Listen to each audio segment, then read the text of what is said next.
Receber o culto, que para mim é a coisa mais sagrada que um pastor tem, a mais importante que um pastor tem, acho que é o púlpito dele. Então, para mim é uma honra estar aqui, é um privilégio. Gostaria de orar com os irmãos antes de meditar na palavra de Deus, por favor. Vamos orar. Senhor, nosso Deus, muito obrigado, Senhor, por tudo, muito obrigado pela cerimônia aqui, muito obrigado por cada vida que está aqui presente, muito obrigado pela a palavra de Deus, Senhor. A sua palavra é vida, a sua palavra é que nos alimenta o nosso espírito. Contamos com a tua ajuda, Senhor, para entender a tua palavra e também praticá-la, porque sem ti, Senhor, nada podemos fazer, dependemos do teu espírito, Senhor. Em nome de Jesus, eu agradeço. Amém. Então, como o pastor tinha dito, meu nome é Igor Gamas, sou filho. Na Bíblia, o pastor Timóteo é filho de Paulo, né? E aqui o Timóteo é paizão de nós. Então, eu cheguei aqui nos Estados Unidos em 2004 e mais ou menos em 2005, 2006 por aí, eu estava assim, vivendo um momento muito difícil na minha vida, assim, muito, eu diria, de baixa autoestima. Muito triste, porque longe da família, nunca tinha saído perto da minha família, muito apegado com minha mãe. Então, vivendo aqui no país, né, estrangeiro, sem falar o idioma, então estava vivendo um momento muito triste na minha vida. E se vocês olharem nos evangelhos, Jesus ele fez mais milagres na Galileia. Onde ele expulsou mais demônios foi na Galileia. A Bíblia fala que Galileia dos gentios, o povo que vivia em trevas viu grande luz. Então, em Jerusalém, onde estava o povo mais de alto nível, né, não expulsou muito demônio. E foi mais na Galileia. Então, eu vivi esse momento assim, de baixa autoestima. Não estava bem comigo mesmo, sabe?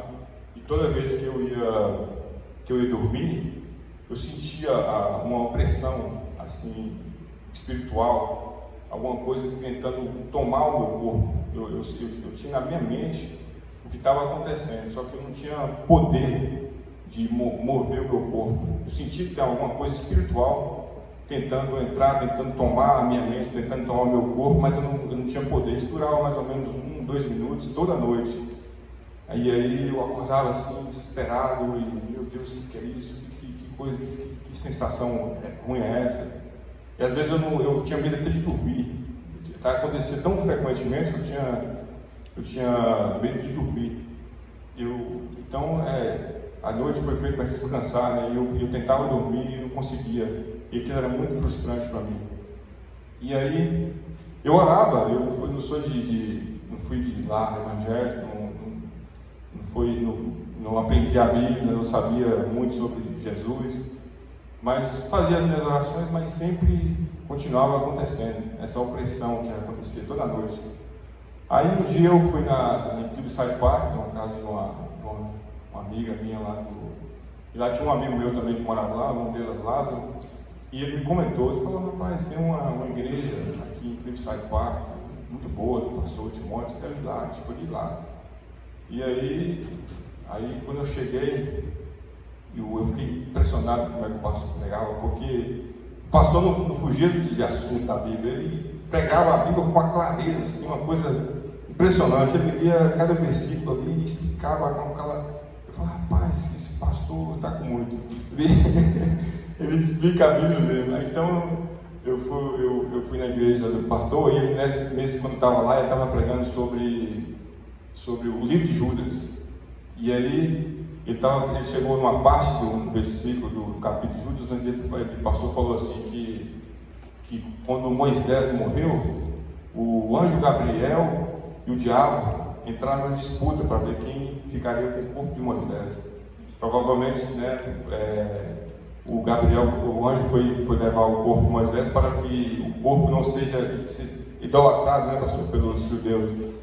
Seria uma tese, né? Mas o pastor falou que quando, nessa guerra, nessa disputa do corpo de Moisés, o anjo disse para o diabo: que o Senhor te repreenda, Satanás, que o Senhor Jesus te repreenda.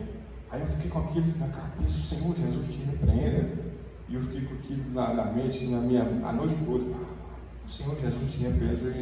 Essa é a chave, né? O Jesus é o poder do voo. Aí eu cheguei em casa, né? E na mesma noite aconteceu. Eu dormindo e eu acordei assim, aquela coisa tentando me tomar meu corpo, uma força espiritual tentando entrar no meu corpo.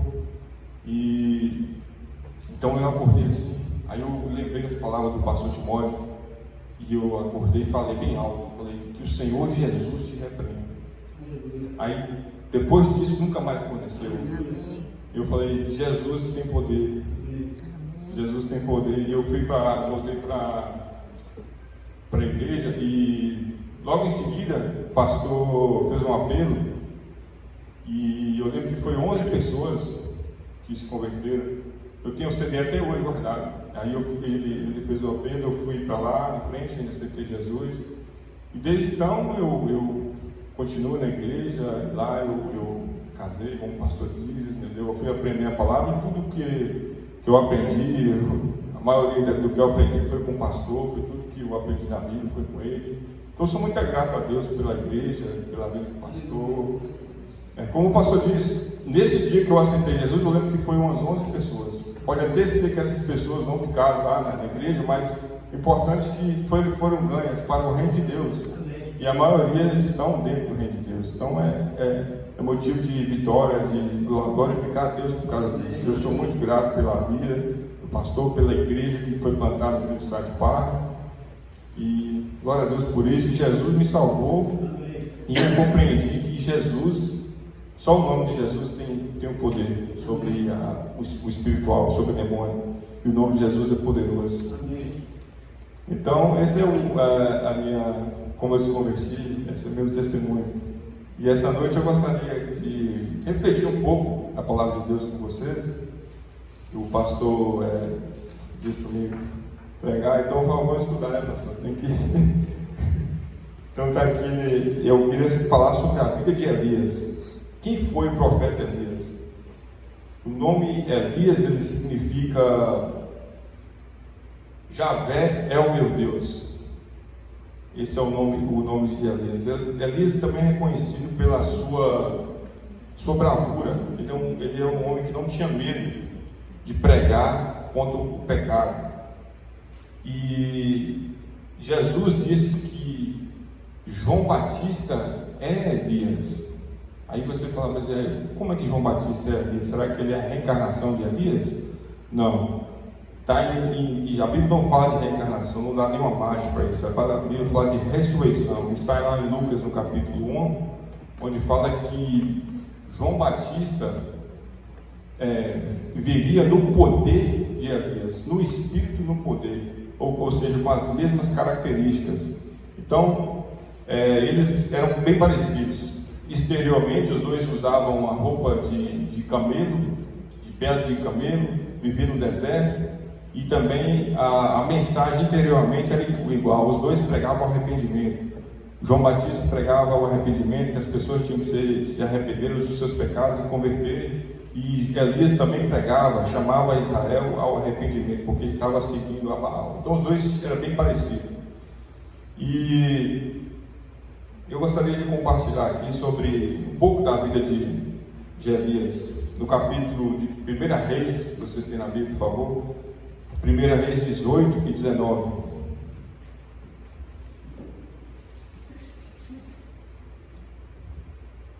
Então, não foi ideia de Deus ter rei, né?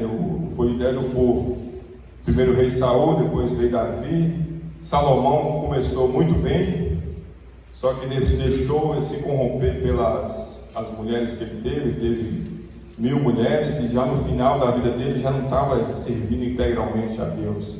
E Deus disse que o reino ia ser dividido, mas não ia ser dividido naquele momento por amor a Davi, mas logo depois que Salomão morreu, o reino de Israel foi dividido. O reino norte de Israel, com capital em Samaria, e o sul, o reino de Judá, com capital em Jerusalém. E aqui Elias se encontra num contexto onde o rei Acabe era o rei de Israel.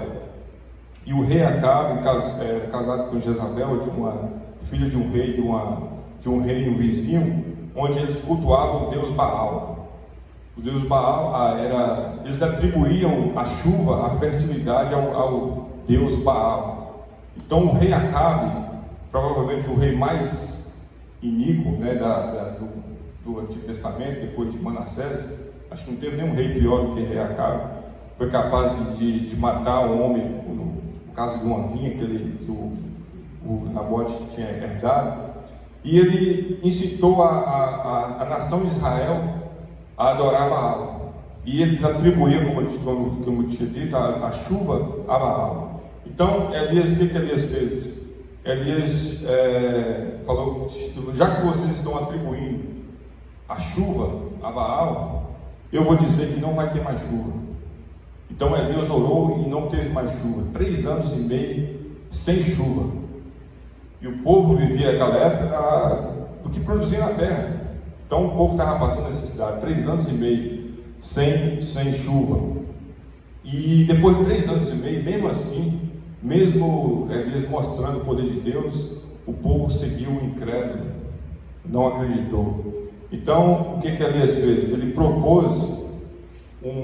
fez uma proposta ao rei Acabe. Está aqui no versículo 17, capítulo 18, versículo 17. Vendo-lhes: és tu, ó perturbador de Israel.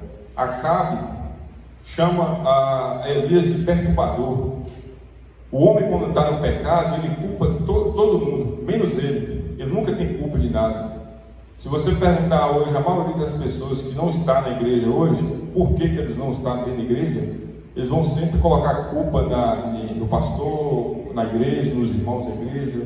Ele nunca olha para dentro de si. E foi o caso do rei Acabe.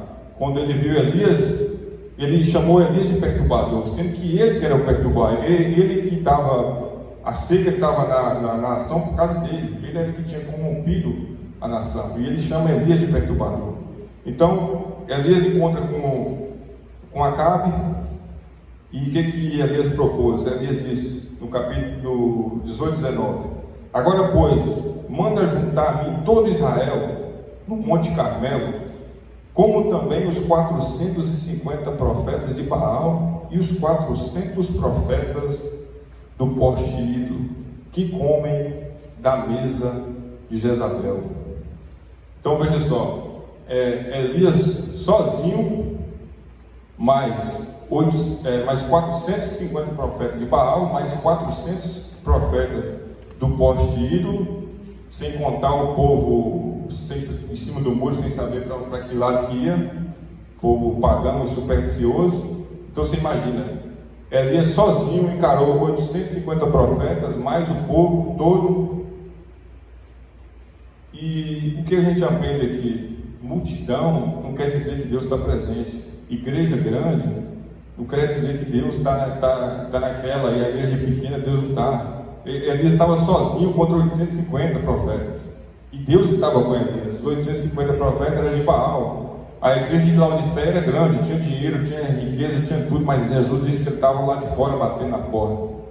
O foco não é ter muita gente, o foco é ter a presença de Jesus na nossa vida, dentro da igreja. Esse é o foco. Nada contra multidão ou igreja grande, é só dizendo que o foco, o principal é ter Jesus na nossa vida. Jesus tem que estar presente na igreja. Então, a primeira coisa que eu vejo aqui é que multidão ou muita gente não quer saber, não quer dizer que é sinal de Deus, que é a presença de Deus. E que você nunca está sozinho quando você anda com Deus. Você nunca está sozinho. Paulo disse que todos abandonaram ele, mas o Senhor me assistiu e me revestiu de forças. Jesus jamais tinha abandonado ele. Todos tinham abandonado, mas Jesus nunca te abandonado, nunca te abandonou. Você pode até se sentir sozinho, mas se você anda com Jesus de fato, você nunca está sozinho. E então, o que ele fez? Ele propôs ao rei Acabe um teste. Ele propôs que todos os profetas se reunissem no Monte Carmelo e o Deus que respondesse por fogo era o Deus verdadeiro. Então eles, naquela altura já não tinha mais altares do Senhor. Então Elias, ele construiu um altar provisoriamente para Deus e colocou um novilho e fez um rego, uma vala ao redor do altar, encheu de água, e os profetas de Baal também fizeram a mesma coisa, e ele propôs: o Deus que respondesse por fogo era o Deus verdadeiro. E os profetas de Baal, de 8 da manhã até meio-dia, chamando Baal, e nada. Aí Elias começou a tirar onda, né? E falou: grita mais alto, talvez eles estão de férias, quem sabe, está viajando, grita. E os profetas gritavam, clamavam por Baal, e nada. E eles até se cortaram, sangue saía, e nada. Depois de meio-dia, o que Elias fez? Ele disse: chega, agora é minha vez. Ele orou. Aqui está no versículo 35. Ele diz, no 36, no devido tempo para se apresentar a oferta e manjar, aproximou os profetas. Ele disse: ó Senhor, Deus de Abraão e de Isaque, fique hoje sabido que só tu és Deus em Israel, e que eu sou o seu servo, e que segundo a tua palavra fiz todas essas coisas. Quando ele acabou de falar isso, o fogo desceu e lambeu ali ao redor do altar. E logo depois que ele fez isso, a chuva, ele provou de fato que Deus era Deus. E ele disse aqui: Senhor Deus de Abraão, Isaque e Jacó. Então o nome Deus é muito vago. A gente tem que definir com o nosso Deus, né, pastor? O Deus nosso é o Deus de Abraão, Isaque e Jacó. O Deus nosso é o Jesus de Nazaré. Esse é o Deus nosso. E ele disse isso: Deus de Abraão, Isaque e Jacó. E quando ele acabou de orar, o fogo desceu, lambeu o rego do altar, e foi provado que realmente o Deus verdadeiro é o Deus de Javé. Depois disso, o que Elias fez? Ele disse: lançai mãos, aqui no versículo 40, lançai mãos dos profetas de Baal, que nenhum deles se escape. Lançaram mão deles, e Elias os fez descer ao ribeiro de Quizon, e ali os matou. Aí você imagina, matar 850 pessoas. 850. O pastor estava falando no domingo passado a diferença do Antigo e o Novo Testamento. Aqui era uma lei do Antigo Testamento: eliminar o falso profeta do seu povo. Hoje a gente não é chamado para fazer isso, para matar falsos profetas. Até porque Deus hoje não tem uma nação específica onde ele trabalha. Deus hoje trabalha na igreja dele. E a igreja dele é a igreja espalhada por todo mundo, não é uma igreja geográfica. Não é uma nação como no caso era Israel. Naquele tempo, matar os profetas era como tirar um câncer de um ser humano, para que ele não morra todo. Então, no caso aqui, era eliminar o mal dentro de Israel, porque esses falsos profetas eram que corrompia o povo. E o Baal, você sabe que ele exigia a adoração de crianças, né? Ele dizia sacrifício de criança. Então era necessário eliminar esses falsos profetas para que o povo não seguisse adorando a Baal. Depois disso, então, ele matou 850 profetas, falsos profetas. Você vê que ele é um cara destemido, corajoso, encarar 850 profetas sozinho. Aí depois do versículo 18, você já vê outro lado de Elias. Você vê aqui no 18, no 19, vamos ler o 19, no versículo 1. Acabe fez saber a Jezabel tudo quanto Elias havia feito, e como matara todos os profetas à espada. Então Jezabel mandou um mensageiro a Elias e dizer: faça-me os deuses como lhes aprover, se amanhã, esta hora, não fizer eu a tua vida como fizeste a cada um deles. Temendo, pois, Elias levantou-se para salvar sua vida, se foi, chegou a Berseba, que pertence a Judá, e ali deixou o seu moço. Depois de matar 850 profetas, o homem agora corre de uma mulher, da Jezabel. O que levou Elias a fazer isso?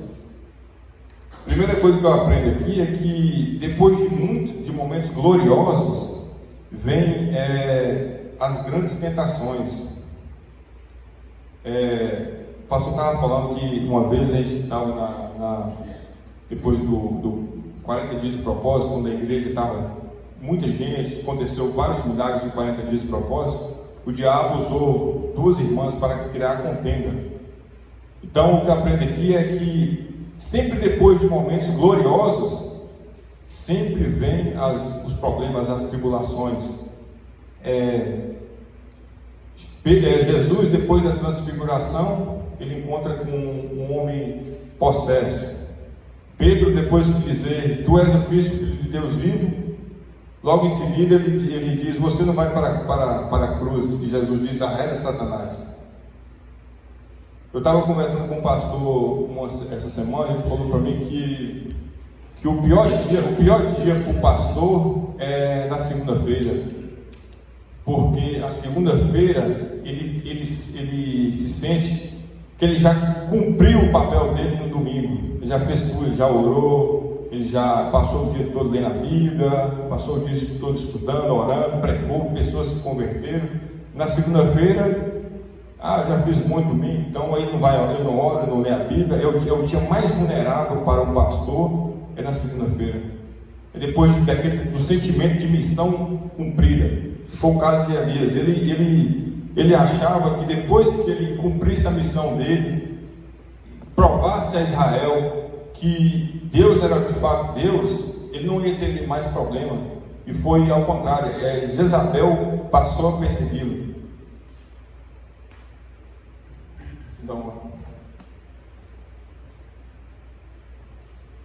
Então a nossa mente, ela às vezes ela acha que ela programa a gente para pensar que no futuro as coisas serão melhor. A gente pensa às vezes que depois que eu casar eu vou estar melhor, depois que eu ter dinheiro eu vou estar melhor. E a vida aqui sempre vai ter tribulações. Jesus não prometeu isenção de tribulações. A nossa esperança não é aqui na terra, a nossa esperança é na Nova Jerusalém. Aqui tem tribulações, que é muita tribulação. Às vezes a tribulação é leve, é branda, ou às vezes ela é grave, mas sempre nós teremos tribulações. Paulo diz, aquele que quer viver uma vida em Cristo, piamente em Cristo, sofrerão perseguições. E Elias criou essa ideia de que depois que ele fizesse tudo isso, ele ia enfim descansar. E não foi assim. A Jezabel quis matar. E o que ele diz aqui no versículo 4? Ele diz, basta, toma agora, ó Senhor, a minha vida, pois não sou melhor do que os meus pais. No reino de Deus não existe basta. Se você está vivo hoje, você sempre tem uma missão para ser cumprida. Deus te livrou da morte no momento do Covid, por exemplo, onde várias pessoas estão morrendo. Se você está vivo hoje, é porque Deus tem um propósito na sua vida.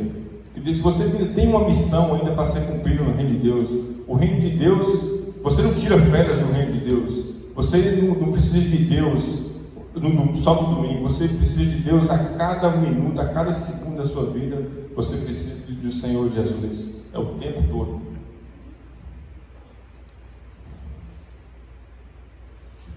Então, a outra coisa que eu vejo aqui, no versículo 14, ele diz, tenho sido em extremo zeloso. Ele diz, eu tenho sido em extremo zeloso pelo Senhor, Deus dos exércitos, porque os filhos de Israel deixaram a tua aliança, derribaram os teus altares e mataram os teus profetas a espada, e fiquei só, e procuram tirar minha vida. Nada de novidade aqui. Isso tudo já estava no capítulo 18, mas agora ele começa a ver as coisas negativas na vida dele. Às vezes a gente quando a gente está num momento de dificuldade ou depressão, a gente olha muito as coisas negativas, a gente tem que olhar mais as coisas boas, o que Deus tem feito de bom para a gente. E o Elias aqui, nesse momento de tristeza, ele ficou olhando as coisas negativas, que ele estava só, e isso não era novidade, ele estava só, mas Deus estava com ele. Ele esqueceu das coisas que ele tinha feito no passado, e agora ele entrou em crise. Veja o que Deus respondeu para ele. Deus disse: volta o teu caminho para o deserto, no versículo 15, de Damasco, e chegando lá, unge a Israel, rei sobre a Síria. A Jeú, filho de Nice, ungirá rei sobre Israel. E também Eliseu, filho de Safate, de Abel, Meolá, ungirá profetas em teu lugar. Às vezes a gente precisa de missão, de propósito. O Elias estava sem propósito, desanimado, e Deus deu uma missão para ele. Nós, às vezes, precisamos buscar de Deus qual é o nosso propósito, por que a gente está aqui hoje. Deus vai te dar uma missão, vai te dar um propósito para você. E foi o caso que aconteceu com Elias. Ele estava desanimado, triste, e Deus deu para ele uma missão para fazer. Outra coisa que eu vejo aqui, que quando Elias ele correu da Jezabel, ele foi para o Monte Horebe.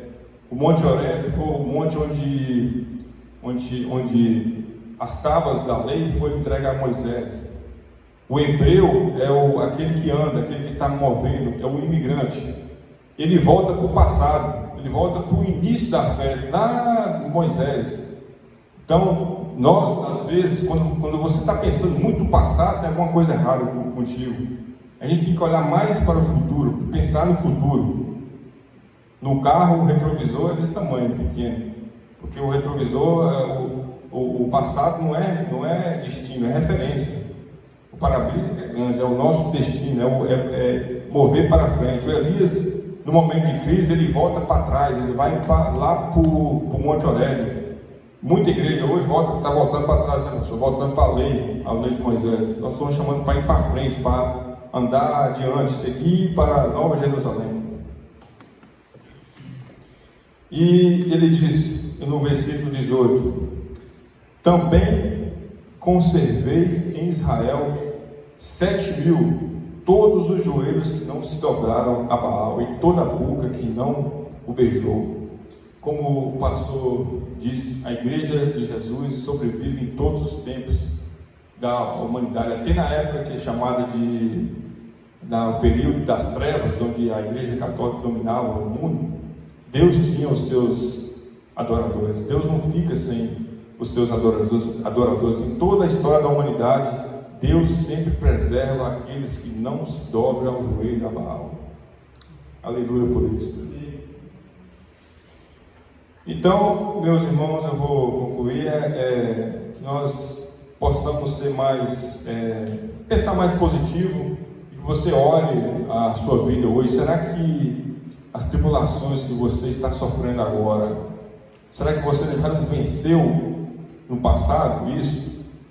Porque Elias venceu 850, mas depois ele ficou com depressão porque a Jezabel ameaçou ele. Às vezes a gente está depressivo ou desanimado por um problema tão pequeno que no passado a gente já superou aquilo ali, a gente tirava aquilo de letra. Mas a gente às vezes coloca na nossa cabeça que no mundo não teremos mais tribulações. Isso é um engano. No mundo nós vamos ter tribulações, mas tem de bom ânimo, eu venci o mundo, Jesus disse. O único momento que nós não vamos ter mais tribulações será na Nova Jerusalém, na volta do Senhor Jesus. Eu gostaria de ler uma frase que eu gostei muito do pastor Batista, Martin Luther King. Ele diz: se não puder voar, corra; se não puder correr, ande; se não puder andar, rasteje, mas continue em frente de qualquer jeito. Nosso chamado é para seguir em frente, e seguir a encontrar o nosso Senhor Jesus, a Nova Jerusalém. Amém. Obrigado.